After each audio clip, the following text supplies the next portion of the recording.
The reason the rich stayed rich, he figured, was because they could afford starships that didn't break down every 5 jumps. Take hyperdrives, for example.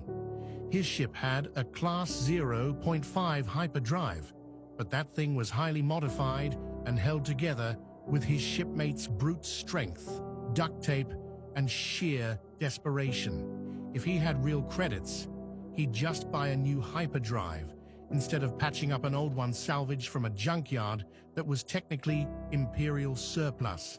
A rich Imperial moth, on the other hand, could buy a brand new CNR Systems hyperdrive for 100,000 credits that would last decades without so much as a hiccup.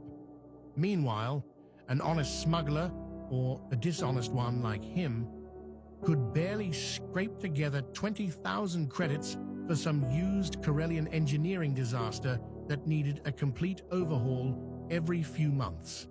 Over 10 years, the rich moth had spent only 100,000 credits and cruised across the galaxy in perfect comfort, never once getting stranded in the middle of deep space or having to reroute through some shady outer rim backwater where everyone wanted to kill you.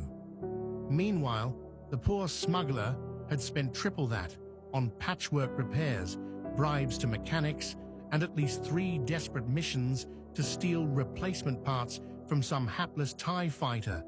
And despite all that, his ship still barely passed muster with Lando, much less the Rebel Alliance. This was his hyperdrive theory of socio-economic unfairness, and it was why, no matter how fast his ship was, the Empire always seemed to have nicer ships.